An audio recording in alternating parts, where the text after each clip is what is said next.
This is Dr. Shawn Baker. I'm going to be reading Chapter 4 from the classic work of literature from Vilhjalmar Stefansson called The Fat of the Land.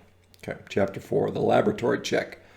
Now that the conclusion of the experiments in diet which Karsten Anderson and I undertook at Bellevue Hospital have been accepted by the medical world, it is difficult to realize that there could have been such a storm of excitement about the announcement of the plan, such a violent clash of opinion, such near unanimity in the prediction of dire results.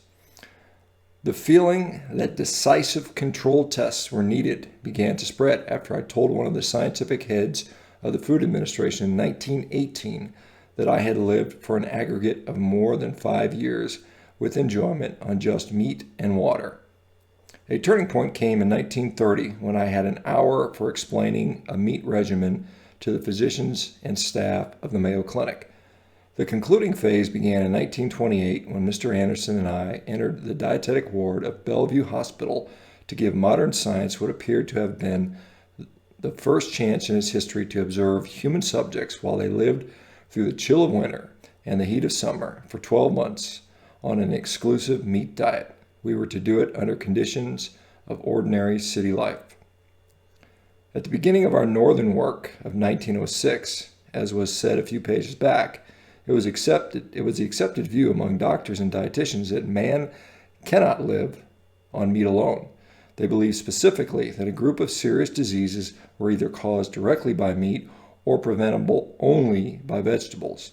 Those views were still being held when in the autumn of 1918, an old friend, Frederick C. Walcott, a later senator from Connecticut, decided that my experience and the resulting opinions were revolutionary in certain fields, and introduced me to Professor Raymond Pearl of Johns Hopkins, who was then with the United States Food Administration in Washington. Pearl considered several of the things I told him upsetting to views he then held. He questioned me before a stenographer and sent the mimeograph results to a number of dietitians. Their replies varied from concurrence with him to agreement with David Hume that you are more likely to encounter 1,000 liars than one miracle. Pearl was convinced that neither fibs nor miracles were involved and proposed that we write together a book on dietetics. I agreed, but cares intervened and things dragged. In 1920, I had the above-mentioned chance to speak at the Mayo Clinic, Rochester, Minnesota. One of the Mayo brothers suggested I spend 2 or 3 weeks there to have a check-over and see whether they could find somewhere in my carcass evidence of supposed bad effects of meat. I wanted to do this, but commitments in New York prevented. Then one day, in the hearing of the gastroenterologist Dr. Clarence W. Lieb, I got told of my regret that I had not been able to take advantage of the Mayo check-over. Lieb spoke up saying that there were good doctors in New York too, and volunteered to gather a committee of specialists who would put me through an examination as rigid as anything I could get from the Mayo. The committee was organized. I went through the mill, and Lieb reported the findings in the Journal of American Medical Association for July 1926, the effects of an exclusive long-continued meat diet. The committee had failed to discover any trace of even one of the supposed harmful effects. With the publication of the Lieb and Pearl events merge. With this publication, the Lieb and Pearl events merge. For when the American Meat Institute wrote asking permission to reprint a large number of copies for distribution to the medical professions and dietetics, Lieb, Pearl, and I went into a huddle. The result was a letter to the Institute saying that we refused permission to reprint, but suggesting that they might get something much better worth publishing, with rights to publish it if they place an adequate fund at the disposal of the Research Institute for a series of experiments designed to check, under conditions of average city life, the problems which had arisen out of my experiences and views. For it was contended by many that an all-meat diet might work in a cold climate, though not in a warm, and under the strenuous conditions of the frontier, though not in common American sedentary business life. We gave warning that, if anything, the institution chosen would lean backward to make sure that nothing in the results could even be suspected of being influenced by the source of the money. After long negotiating, the Institute agreed to furnish the necessary funds. The research organization selected for conducting the tests were Russell Sage Institute of Pathology, which was housed at Bellevue Hospital and was then as now affiliated with the Medical College of Cornell University. The committee in charge consisted of leaders of the most important sciences and appeared related to the problem and presented 7 institutions: American Meat Institute, Dr. C. Robert Moulton; American Museum of Natural History, Dr. Clark Whistler; Cornell University Medical College, Dr. Walter L. Niles; Harvard University, Drs. Lawrence J. Henderson, Ernest A. Hudum, and Percy R. Howe; Johns Hopkins University, Dr. William G. McCallum and Raymond Pearl; the Russell Sage Institute of Pathology, Drs. Eugene F. Dubois and Graham Lusk; University of Chicago, Dr. Edwin Jordan, and unattached was Dr. Clarence W. Lieb, private practice, and then Vilhjalmar Stefansson. The chairman of the committee was Dr. Pearl. The main research work of the experiment was headed by Dr. Dubois, who was then medical director of the Russell Sage Institute, who has since been chief physician of New York Hospital, and who is now, as of 1945, professor of physiology in the Medical College of Cornell University. Among his collaborators were Dr. Walter S. McClellan, Dr. Henry B. Richardson, Mr. V.R. Rupp, Mr. G.F. Soderstrom, Dr. Henry J. Spencer, Dr. Edward Tolstoy, Dr. John C. Torrey, and Mr. Vincent Toscani. The clinical supervision was in charge of Dr. Lieb. After meetings of the supervising committee, the election of smaller executive committee, and much discussion, it was decided that while the experiment would be directed at strictly scientific problems, there might be side glances now and then towards common folk beliefs about the propaganda of certain groups. For instance, our definition of a meat diet as a diet from which all vegetable elements are excluded would logically permit the use of milk and eggs, for they are not vegetables. But some vegetarians are illogical enough to allow milk and eggs. We agreed to be correspondingly illogical and exclude them. This forestalled the possible cry that we were being saved by eggs and milk from the ill effects of a diet that excluded vegetables. The aim of the project was not, as the press claimed at the time, to prove something or other. We were not trying to prove or disprove anything. We merely wanted to get at the facts. Every aspect of the results would be studied, but special attention would be paid to certain common views, such as that scurvy will result from the absence of vegetables, elements, and other deficiency diseases may be produced, that the effect of the circulatory system and on the kidneys will be bad, and certain harmful microorganisms will flourish in the intestinal tract, and there will be insufficient minerals, in particular calcium. The broad question was, of course, the effect upon general health as judged by the observation of the supervising doctors and the testimony of the subjects themselves. The test was originally planned for me alone, but I might get run over by a truck, and that would be construed by mixed diet eaters and vegetarians as showing impairment of mental alertness and bodily vigor through the monotony and poison of meat. It was difficult to find me a colleague, for the sort of test we planned cannot be made on just anybody. That appears if 2 elementary cases are considered. Assume that the news of a ruinous stock market crash is conveyed to a number of victims after they have eaten a good meal. Digestion may stop almost at the point of the mental shock. Obviously, the sickness which follows that meal should not be construed as a reflection upon the quality of the food. Or ask some impressionable friends to dine, serve them veal of good quality and well cooked. When dinner is over, you inquire about the veal. They'll answer with the usual compliments. Then you say that your case has been proved. Rover died, and they have eaten him. If the stage setting and the acting have been adequate, some at least of the company will make a dive from the room. What has sickened them is not the meat of the dog, but the idea that they have eaten dog. The Russell Sage experiment, then, could not be made upon anybody controlled by a strong dietetic belief, such as that meat is harmful, that abstinence from vegetables brings trouble, that one tires of food if he has to eat the same thing often. But almost everybody holds these or similar beliefs.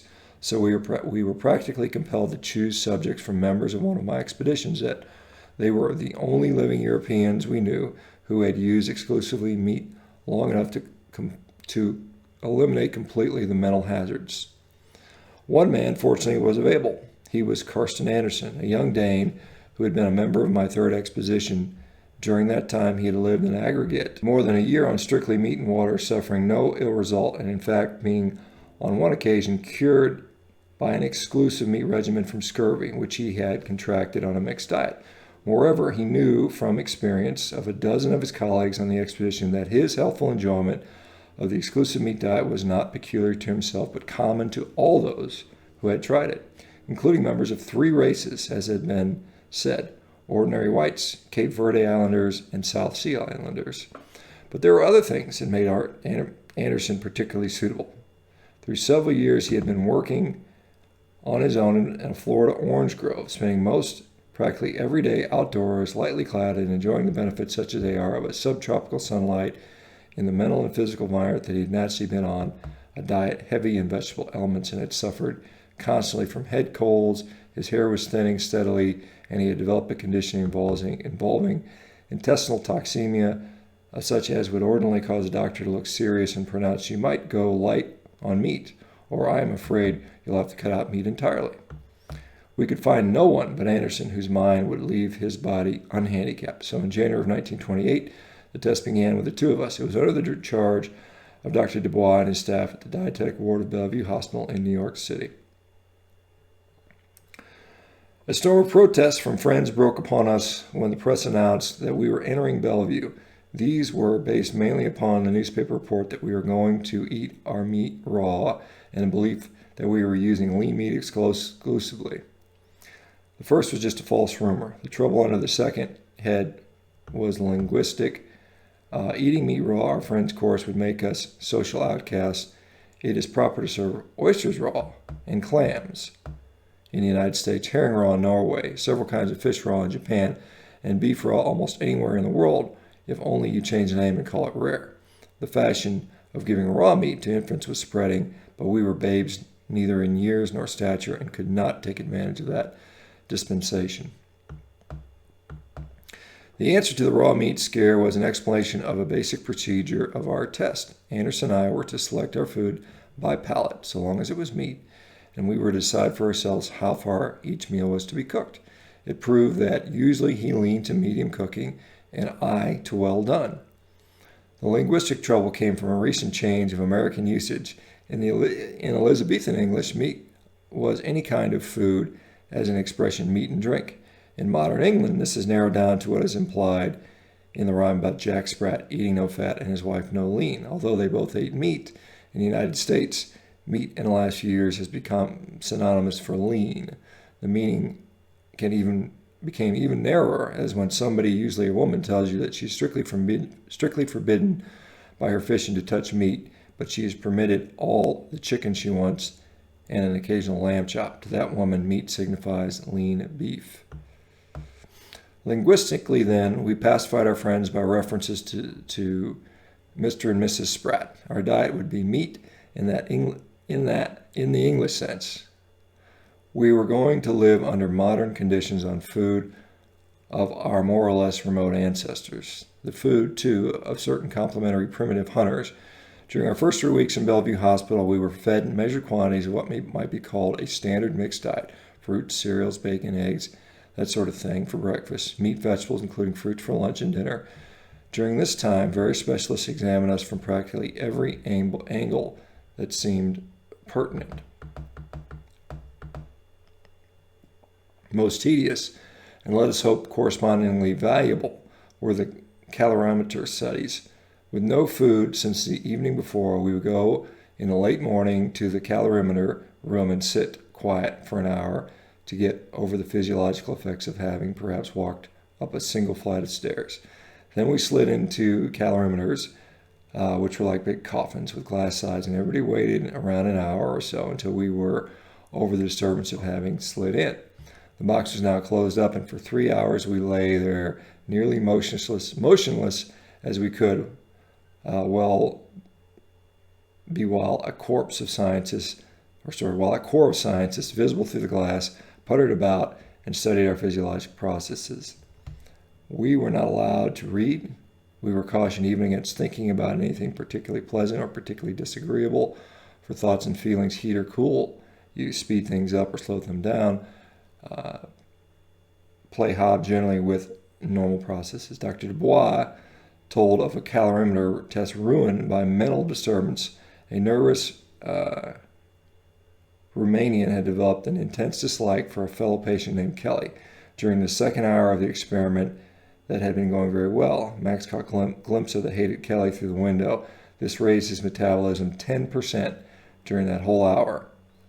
With the air we breathe and the rest of our intakes and excretions carefully analyzed, with our blood chemistry determined, and a check on such things as the billions of livings of bacteria which inhabit the human intestinal tract, we were ready for the meat. During the 3 weeks of the Bellevue mixed diet and the preliminary checkup, we had been free to come and go. Now we were placed under lock and key. Neither of us was permitted at any time, day or night, to be out of sight of a doctor or a nurse. This was in part the ordinary rigidity of a controlled scientific experiment, but was in some part a bow to the skepticism of the mixed diet advocates and the emotional storm which were sweeping the vegetarian realms.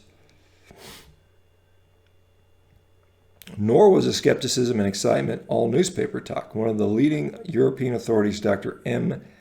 Hindhead, was touring the United States. He called on us during the preliminary 3 weeks and assured the presiding physicians most solemnly that we will be unable to go more than 4 or 5 days on meat. He had tried it out himself on experimental human subjects who usually broke down in about 3 days. The breakdowns, I thought, were of psychological antecedents, but Dr. Hindhead insisted they were strictly physiological, quite independent of the emotions. The European did take an extreme position, but many American nutritionists and physiologists were like-minded. One of the most distinguished, Dr. Francis Gano Benedict, director of the nutritional laboratory of the Carnegie Institute, gave us an outset of 3 weeks before the test would have to cease. It was he, in fact, who had written Dr. Pearl. It was easier to believe that I and all the members of our expedition were lying than to concede that we remained in good health for several years on an exclusive meat regimen. Experiments started smoothly with the Anderson, who was permitted to eat in such quantities he liked, such things as he liked, provided only that they came under our definition of meat. In my case, there was a hitch, in a way unforeseen, for I had published in 1913 on page 140 to 142, My Life with the Eskimo, an account of how some natives and I became ill when we were forced to go 2 or 3 weeks on lean meat. So I forecast trouble when Dubois suggested I start the test by eating as large quantities as I possibly could of chopped fatless muscle. But he countered by citing my own experience where illness had not come until after more than a week, and he now proposed lean for only 2 or 3 days, so I gave in. The chief purpose of placing me abruptly on exclusively lean was that there would be a sharp contrast with Anderson, who was going to be on a normal meat diet consisting of such proportion of lean and fat as his own taste determined. In the Arctic, we had become ill during the second or third fatless week. I now became ill on the second day. The time difference between Bellevue and the Arctic was due, no doubt, mainly to the existence of a little fat here and there in our northern caribou. We had eaten the tissue from behind the eyes, we had broken the bones from marrow, and in doing everything we could to get fat, we had evidently secured more than we had realized. At Bellevue, the meat carefully scrutinized was as lean as such muscle tissue well can be. Then in the Arctic, we had eaten tendons and other indigestible matter. We had chewed the soft end of bones, getting a deal of the bulk that way when we were trying to secure fat. What we ate at Bellevue contained no bulk material of this kind, so that my stomach would have to be compelled to hold a much larger amount of lean. However, I had in New York a much larger stomach than in the Arctic. There had been constricted in accord with a small bulk of lean fat diet. Here in civilization, it had become expanded through the needs of bulky mixed diets. The symptoms brought on at Bellevue by an incomplete meat diet, this ration of lean without fat, was exactly the same as in the Arctic, except that they came on faster: diarrhea and the feeling of general baffling discomfort. Up north, the Eskimo and I had been cured immediately when we got some fat. Dr. Dubois now cured me the same way by giving me some fat sirloin steak, brains fried in bacon fat and things of that sort in 2 or 3 days. I was all right, but I had lost considerable weight. The second upset was a result of the first, and the result, too, of carelessness. As has been said, my cure from the lean meat difficulty was in part eating brains fried in bacon fat. The brains tasted delicious, partly, no doubt, on their own merits, but also partly on the account of the bacon fat, through which we were compensating for the previous excess of lean. So I ate too much. This produced a mild indigestion with attendant discomfort, and reminded me that only recurrent digestive upsets that I had on our exclusive meetups north were those preceded by eating large meals, which contained too high a percentage of fat, which is most likely to occur just after we've been living on meat that was too lean. There was no tendency to overeat fat if you have fat every day, not necessarily at every meal, but there is a danger of it after a shortage of fat. So far as memory serves and my records go, there is no corresponding tendency to overeat of lean to an injurious extent after one has been on an excessively fat regimen. If the diet has been too lean, one is likely to overindulge in fat to the degree which causes vomiting within the next hour or two. This single gorging and its violent reaction apparently leaves no bad effect, but the persistent overindulgence can produce discomforts and difficulties that may last a day or even several days. The best practice in such case would be to seem to be eating for 2 or 3 meals somewhat less than the appetite dictates, and the meat that is chiefly or entirely lean. Another good way might be to go without a meal or two. For the first 3 weeks of the Russell Sage test, the outside endurance limit set by Dr. Benedict, I was watched day and night by the Institute staff. My exercise was supposed to be about that of an average businessman. I went out for walks, but always under guard. If I telephoned, the attendant stood at the door of the booth. If I went into shop, he was never more than a few feet away, and he was always vigilant.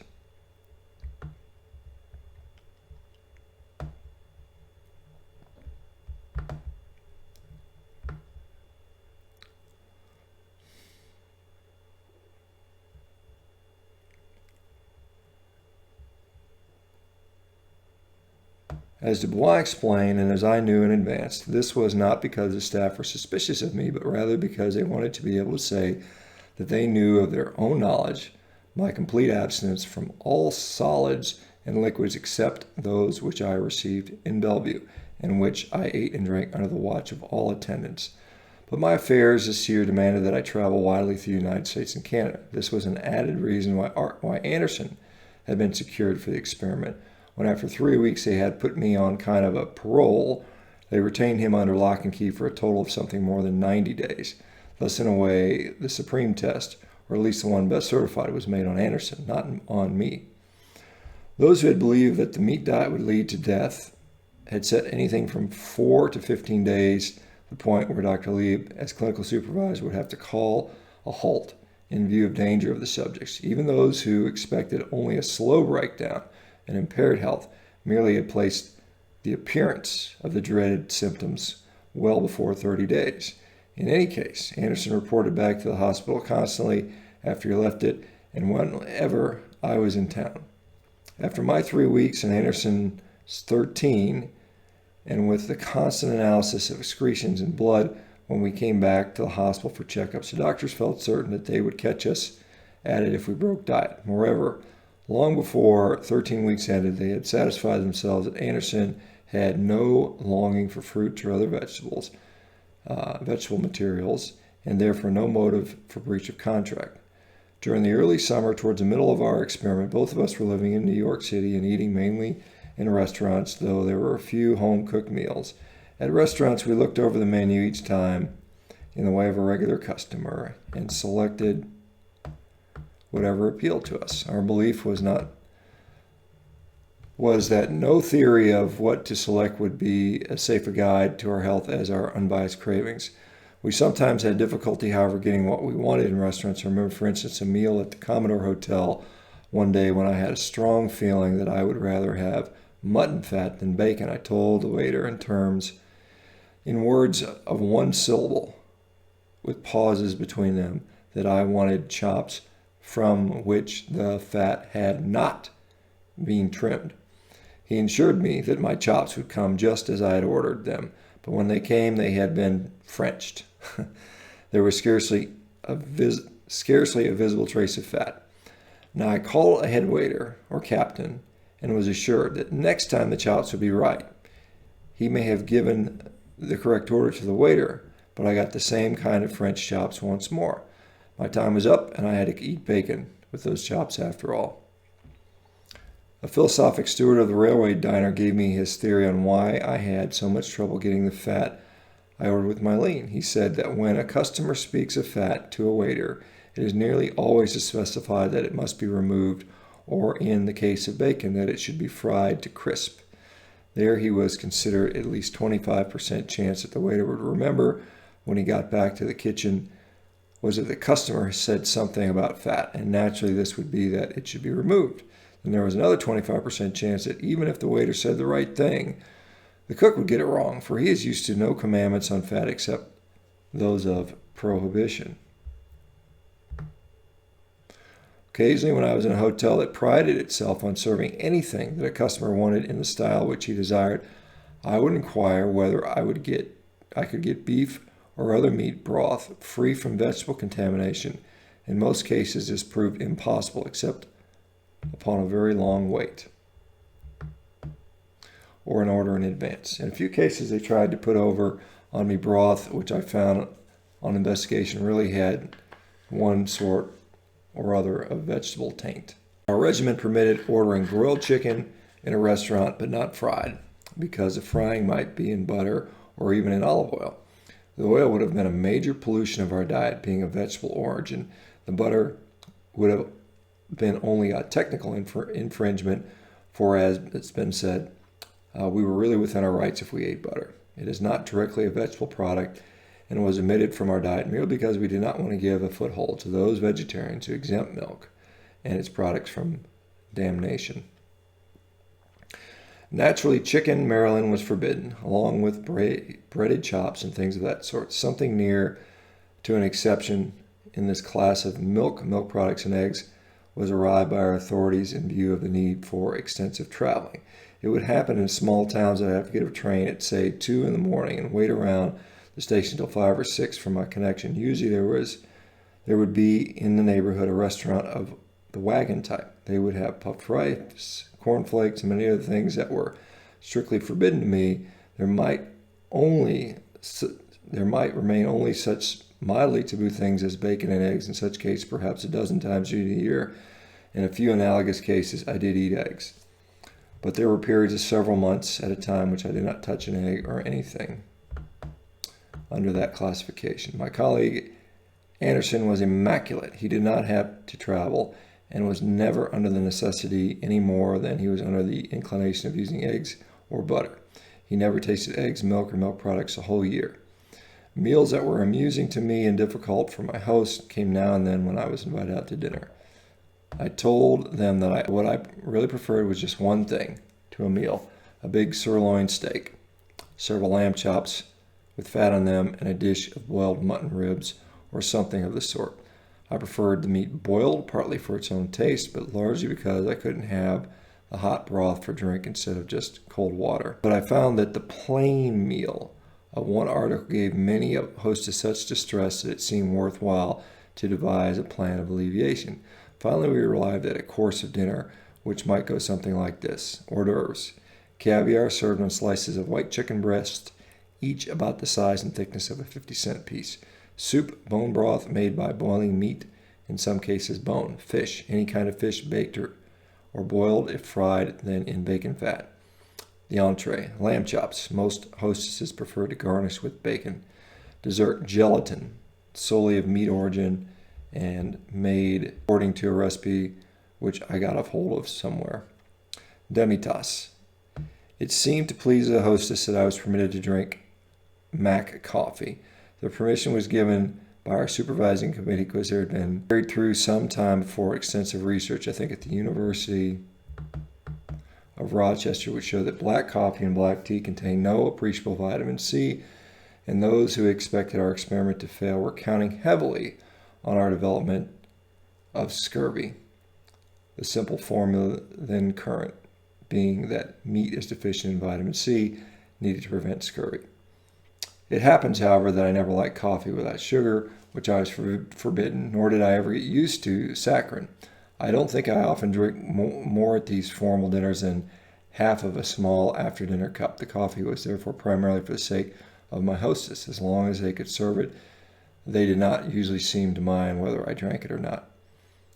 Both Anderson and I, on rare occasion, took advantages of the permission to use black tea, but only in restaurants where we drank water certainly more than 90% of the time.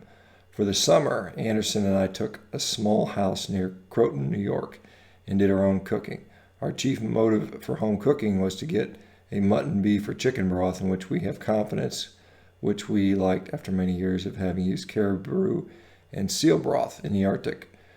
During those several months, we lived mainly on boiled meats, including fish, a practice that amused or horrified our friends according to their predilections, as we ate bones. The Eskimo from whom we had learned our meat eating have no theories about diet, at least none that remotely resemble ours. They chew a lot of bones of a certain kind. Other bones which are just as chewably soft they do not use at all. They eat the ones that taste good.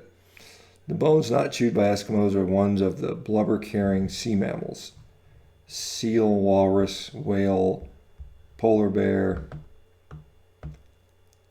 Theoreticians will say that there you are, that Eskimos don't chew on those bones because they're getting plenty of fat from blubber direct. So far, so good.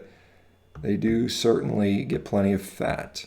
We have found in traveling over the sea ice on our exploratory journeys and living entirely by hunting, Eskimo fashion, that when we kill seals enough to supply the lean desired, we necessarily secure so much fat that after men and dogs have eaten all they want, and after we have burned all that is necessary for cooking our meals and heating our dwellings, we still have left over fully a third of the blubber.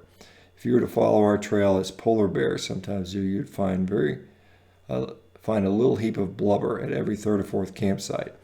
Or if you didn't, Sherlock Holmes' method would tell you that the hunting was not going well and that we were short on rations. Perhaps the reason why the ends of bones from sea mammals do not taste particularly good is that there is little or no fat in them. But all we ever think of, and still more certainly all the Eskimos ever think of, is just that they do not taste good. The bones of blubber mammals do not have marrow, in the sense that humans or beef bones do. Apparently, there is some corresponding absence of the fat from the cavities of the spongy ends of the bones in the typical herbivorous mammal bones, usually carrying much fat. With sea mammals, as those of the land, we eat cartilage when we find it. If the beast is young and there's more cartilage, in some sense, we do eat a certain amount of the bones of blubber mammals. From all animals, we eat the sinew unless there has been removed because women need it for sewing thread.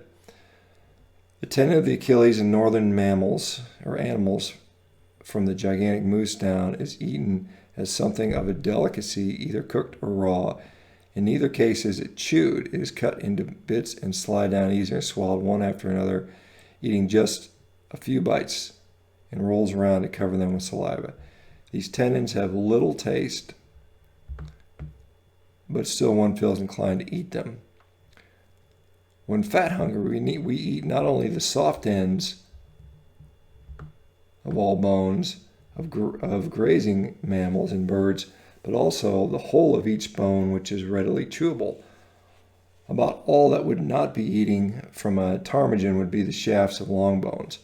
The neck and the backbone are particularly good if your teeth are good. As explained elsewhere, the teeth of all uncivilized Eskimos are always good, at least from the Carey's point of view.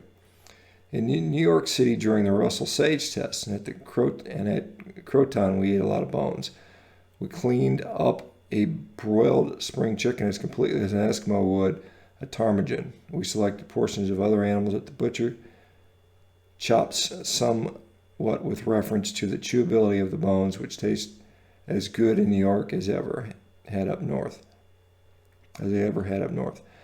I feel sure I would have eaten practically the identical bone proportions had there been no theory. But even in the north, I rationalized the desire for bones to thinking that they would take place of spinach or bran in giving bulk to the diet.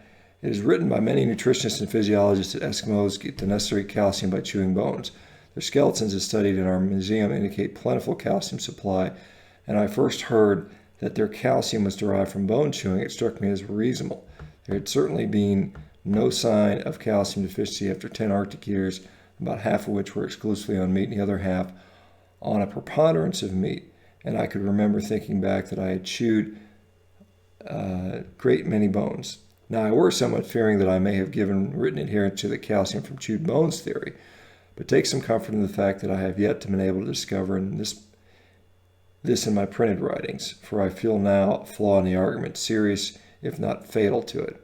On the basis of the preceding discussion of the differences in the flavor and anatomical structure between seal and caribou bones, it can be stated simply and flatly that the man who chews a lot of bones in the caribou hunting year will chew no bones at all in a sealing year. I have myself never gone more than, say, half a year at a time and eating exclusively on seal than eating no bone, except cartilage, and perhaps in my case, that span could have been tidied over by the calcium I got from herbivorous animals during the other 6 months. But there are Eskimos who live practically exclusively on seal their whole lives, and yet there is no indication, while that they live, that they are less healthy than the caribou eaters, nor do their skeletons show a lack of calcium. Thus, calcium deficiency is as absent from those meat eaters who practically never eat bones as those who eat them nearly every day of their lives. In the Arctic and in New York, we are fond of eating skin. I always eat bacon rind. I am fond of pickled pig's feet, mainly I think because I like the skin and tendons, and there is not much else to pig's feet except fat. If there is any part of a fried chicken that tastes better to meat devotees than the chewable bones, then it's the skin. The like applies to all birds unless one has been on the verge of fat overeating, in which case the fat attached to the skin may repel him. Toward the end of the covenanted year, Anderson and I returned to Bellevue for final intensive studies of some weeks on the meat diet, studies which would then be carried through our first 3 weeks on a mixed diet. At the end of the experiment, all went smoothly with me, but not so smooth with Anderson. My trouble, we remember, had been that at the outset they stuffed me with lean. Anderson's difficulty, or at least annoyance, began on the second day after he completed a year on meat, when they asked him to eat all the fat he could, permitted, along with only a tiny bit of lean, about 45 grams per day. There they kept him on the verge of nausea for a week. The second week, they added the first taste of vegetables in a year, thrice cooked cabbage being about 35 grams of carbohydrate per day. The third week, they omitted to contain the high proportion of fat to lean. These 3 weeks, Anderson said, were the only difficult part of the experiment. Looking back now, he thinks it was possible to separate the nausea from the other pleasantries. There would still have been a good deal left after the end of the third week. He wasn't properly speaking well. However, this is speculation, if not imagination. Returning to facts, we have the ominous one that the pneumonia epidemic was sweeping New York. The hospital was crowded with patients. Some of the staff got disease, and with them, Anderson. It was type 2 pneumonia in his case, and the physicians were gravely worried, for this type was proving deadly in that epidemic, carrying off 50% of its Bellevue victims. Anderson, however, reacted quickly. Treatment to the disease ran an unusually short course, and he convalesced rapidly. The broad results of the experiment so far, as Anderson and I could tell, and so the supervising physicians could tell, we were at least in as good as average health during the 12 weeks on exclusive meat as during the mixed meat weeks, at the 3 mixed diet weeks at the start. We thought our health had been a little better than average. We enjoyed ourselves and prospered as well on the meat in midsummer as in midwinter. We seemed to feel no more discomfort from the heat than our fellow New Yorkers did. It is ordinary experience that when one shifts from a mixed diet to an exclusive meat diet, or from a meat to a mix, the appetite falls off during the first week, most pronouncedly perhaps between the second and fourth days. It appears reasonable to suppose that when going from exclusive meat to foods that have high proportion of starches and sugars, like the ordinary American meals of today, Any difficulty would be connected with the sugar tolerance. For this and other reasons, our ability to handle sugar had been tested while we were still on the mixed diet before we began the year of meat. Now that the meat year was over, a corresponding test was made. We drank a glucose syrup in measured large quantities, I think 1.5 pints at a time, and we were then subjected to the usual test. The first glucose meal, when we were immediately off the meat, showed a poor glucose tolerance, but in a week or so we were back to where we had been before the meat year began. In view of our beliefs that remain strangely current, it is worth emphasizing that we liked our meat as fat in July as in January. This ought not to surprise Americans, though it usually does, for they know or have heard that fat pork is a staple and relished food of the Negro in the Deep South. Our Negro literature is rich with praise of opossum fat, nor did Negroes develop the taste for fats in our southern states. For Carl Akeley brought from tropical Africa such yarns of fat gorging as have not been surpassed from the Arctic. A frequent complaint of travelers in Spain is against foods that swim in oil, and there are similar complaints when we visit rural Latin America.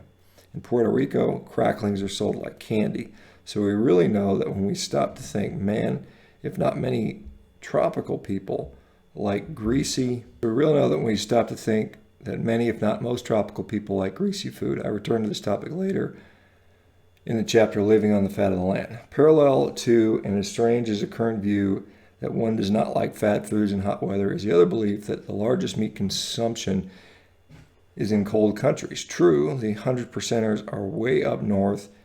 The Dogrebs, Eskimo Nenes, Chukchis, but almost the heaviest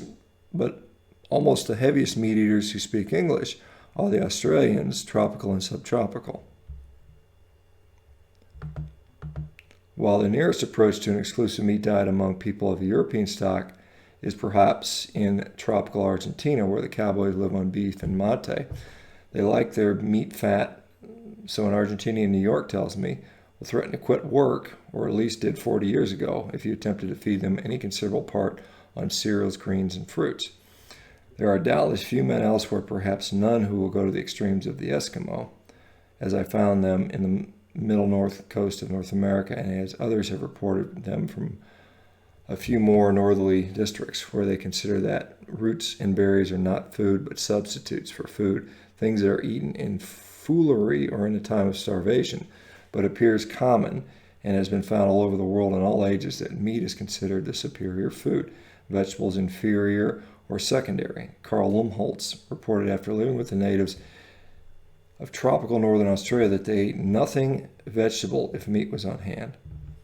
In searching for material on the history of navigation, a research associate of mine was going through Hero Tales of Ireland collected by Jeremiah Curtin, Boston, 1894, and came upon a bit that seems to indicate that the traditional Irish view on the comparative suitability of diets high in meats and others high in vegetables. In the story, Amadon Moore and the Gruungach, the king of Leinster defeated and slew the king of Munster. The victor decided to live in Munster. The widow of the former king lived in the forest, where she gave birth to a child. They had no clothes, and the hair grew out all over them. Eventually the queen went to the castle for dole. The attendants did not think she was human. She countered, "I have the look of a beast because I eat fruits and the leaves of trees and the grass of earth." This was, of course, long before the introduction of the potato. Curtin fails to give the date, but says that the stories relate to heroes and adventures of ancient time and contain elements peculiar to early ages of storytelling. A preference for meat foods, if not prejudiced against the others, can be traced through the history and literature of mankind in every age, clime, and country, except for wine, which was from the kingdom of vegetables. The highest praise of Greek poetry, particularly the Homeric, is for meats. The same indication for preference runs through the Bible. What is said in Genesis 4:2-5 is considered more fully in the later chapter, that the Lord was not pleased with Cain when he brought an offering of the garden produce, but was pleased with Abel when he brought some fattened mutton. This led to the tragedy in which Cain the gardener killed Abel the shepherd, foreshadowing that bitterness which vegetarians still feel against those who persist in eating of sirloins and chops. A conclusion of our experiment, which the medical profession seemingly finds difficult to assimilate, but which at the same time is one of our clearest results, is that a normal meat diet, where one eats each meal as much lean as fat as he likes, is not a high-protein diet. A casual look at the meals we ate at Bellevue might lead to the conclusion that we were living chiefly on lean, but then you'd be forgetting that in a medium or rare sirloin steak, the red meat on your plate is mostly water, while the white suet has very little water to it. Speaking in terms of calories, Dr. Lieb, the clinician of the Russell steak, put it this way: Stefansson averaged 2,650 calories a day. 2,100 calories consisted of fat and 550 of protein.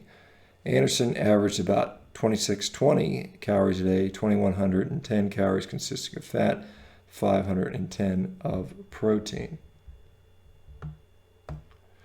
In another part of the same paper, Dr. Lieb says that the ratio of protein to fat in Anderson's food and mind does not make this a higher protein diet. He says elsewhere that while the protein percentage of our diet was perhaps a little above average, it was not as high as the protein ratio of a great many New York businessmen who are fond of meat and can afford to eat as much of it as they like at their various meals. This is remembering, of course, that the said businessman would be getting protein from a number of sources other than meat, for instance, from oatmeal, chocolate, baked beans, milk, and eggs. The meat, if some have contended, is a particularly stimulating food. I verified subjectively during our New York experiment. It seemed to me that I was more optimistic and energetic than ordinarily. To the best of my memory and judgment, I looked forward with more anticipation the next day or the next job, and was more likely to expect pleasure or success. This may have had a bearing on the common report that uncivilized Eskimos are the happiest people in the world. There have been many explanations that the Arctic climate is invigorating, that a hunter's life is pleasant, and that the poor wretches just don't know how badly off they are. The suggestion is now added that the optimism may be directly caused by what they eat. Some additional fairly precise things can be said of the way we fared during the year on meat. For instance, with Dr. Dubois as pacemaker, we used every few weeks to run around the reservoir in Central Park and hence to his house, going up the stairs or 2 or 3 at a time, plumping down on cots, and having scientific attendants register our breathing, pulse rate, and other crude reactions. These observations were then compared with the others made just before the exercise. Appears to show that our stamina increased with the lengthening of our meat period. Anderson, who had suffered one head cold after another when working nearly stripped outdoors in his Florida orange grove, contracted only 2 or 3 colds during the meat year in New York, and those were light. In Florida, his hair had been thinning rapidly. It seems to him that there was a marked decrease in shedding after he went on the meat diet, but he did not regain what had been lost. As had been said, according to the reports of the doctors, Anderson was troubled when he came from Florida with certain toxin-producing intestinal microorganisms, in relation to which physicians at that time ordinarily prescribed elimination of meat from the diet. This condition did not trouble him while he was living on meat. A phase of our experiment had a relation to slimming, slenderizing, reducing the various treatments of obesity. I was about 10 pounds overweight at the beginning of the meat diet by life insurance standard, and had lost all of it. This reminds me to say that Eskimos, when still on their home meats, are never corpulent. At least I've seen none who were. They may be well-fleshed. Some, especially women, are notably heavier in middle age than when young, but they are not corpulent in our sense. Eskimos in their native garments do give the impression of fat, round faces on fat, round bodies, but the rotundness of their face is a racial peculiarity, and the rest of the effect is produced by the loose and puffy garments. Seeing them stripped, one does not find the abdominal protuberances and folds which are so evident at Coney Island beaches and so persuasive against nudism. There is, however, among Eskimos no racial immunity to corpulence. That is proved by the rapidity in which they fatten on European diets. One serious fear of the group of scientists conducting our Russell Sage trials at the first seemed to be realized. The measured pan of our diet for the year turned out low in calcium. This was not demonstrated by any test upon us. Anderson or me, or certainly no one could have proved it by asking us, by looking at us, for we felt better or looked healthier than on average for the year immediately previous. The calcium deficiency appeared solely through the analysis of the chemists. Part of the routine at Bellevue was to give the chemist for analysis pieces of meat as nearly as possible and identical to those we ate. For instance, lamb would be split down through the middle of the spine. We got a chop from the right side to eat, while the chemist got a chop from the left side to analyze. Next, they got a right chop and we a left, and so on, alternating. When the diet was sirloin, they received steaks matching ours. From the studies, it was clear on paper that we were not getting enough calcium for health, but we were healthy. The first avenue of escape from that dilemma was to assume that a calcium deficiency, which did not hurt us in 1 year, might destroy us in 10 or 20. When a doctor looks for calcium deficiency, he studies bones. The thing to do was to examine the skeletons of people who had died at a reasonably high age after living from infancy upon an exclusive meat diet. Such skeletons are those of Eskimos who died before European influences came in. The American Meat Institute was induced to make a subsidiary appropriation to the Peabody Museum of Harvard University, where Dr. Ernest A. Houghton, professor of physiologic anthropology, undertook a thorough research on the calcium problem in relation to the museum's collection of skeletons and meat eaters. Dr. Houghton reported no signs of calcium deficiency. On the contrary, there was every indication that the meat eaters had been liberally or at least adequately supplied. They had suffered from calcium deficiency no more in a lifetime than we had in our short year. As a reader of this statement knows from what was said some pages back, there was possible source of error.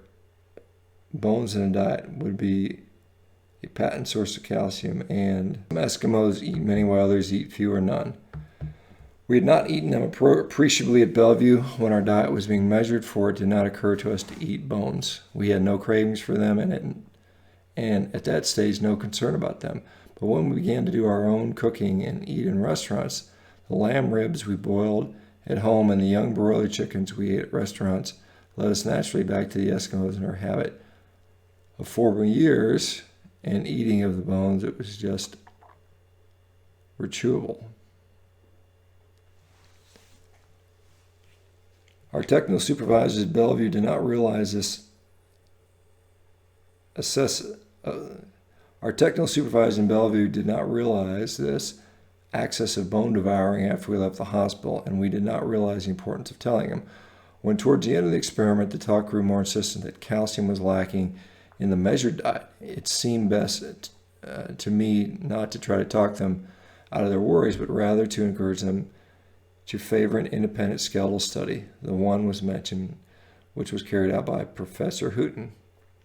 There was, in fact, a special need for precautions in the conduct of our tests and on the announcement of the result, for even men of the highest standing in physiology, dietetics, and medicine who would consciously misinterpret what had been done or the conclusions arrived at were subconsciously so biased, so powerful, swayed by the tendency to harmonize our results with the previous beliefs that what we had done, in fact, was repeatedly misstated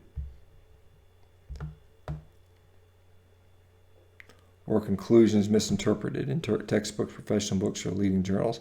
One of the incorrect things said about my writings concerning how we lived in the North and about the Russell Sage test probably was the most serious were those which first praised us and then went on something like this. Stefan has proved by his experiments and observations while living with Eskimos and by his and Anderson's year on the exclusively carnivorous diet at Bellevue Hospital that you can be healthy indefinitely on an exclusively meat diet, provided you eat a large part of your food raw or underdone, and provide further that you eat the whole animal. In fact, my observations, experience in the North, and the results of the Russell stage test run contrary to both of these provisos. As to the degree of cooking, it has been explained in this and previous chapters that Eskimos cook their food on the average more than we do.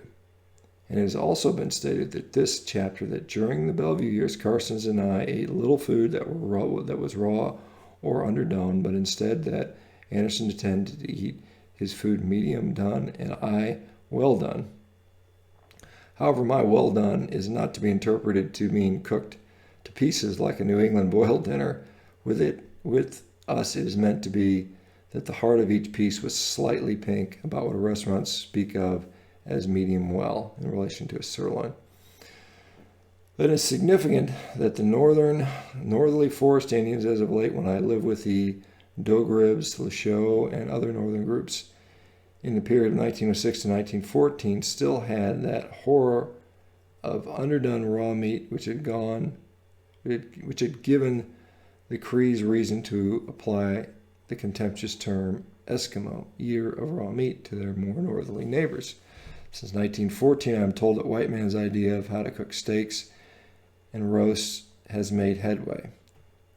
When I was with them, they spoke about the abhorrence of rare meats and cooked theirs usually to what we call medium or medium well.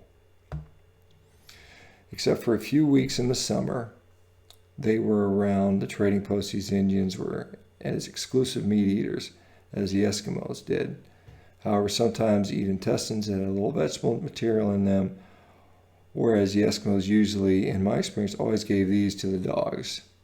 Yes, the foods Indians eating at an average meat that you would call medium done were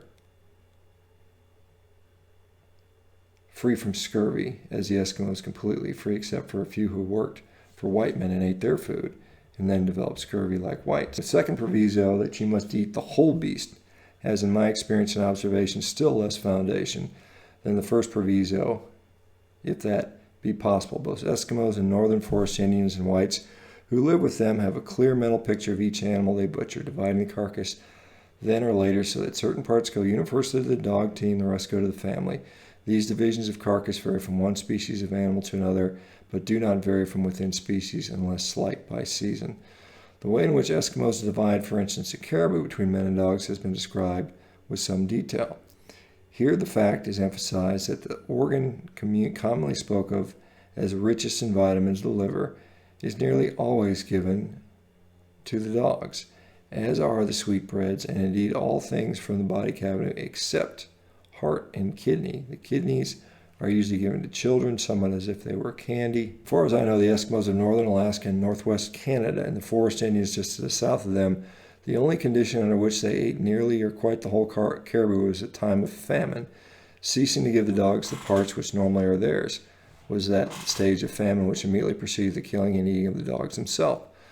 So far as the present knowledge go, there is in ordinary red meat or in ordinary fresh fish, without the eating of anything from the body cavity, enough vitamin C, or whatever it is that prevents scurvy, to maintain optimum health indefinitely, with a cooking to the degree which we call medium. Certainly, this is true if the meat is cooked in large chunks, as with both Eskimos and northern forest Indians, rather than in thin slices, which the latter style of cooking may, for all I know, decrease the potency of the scurvy-preventing factor.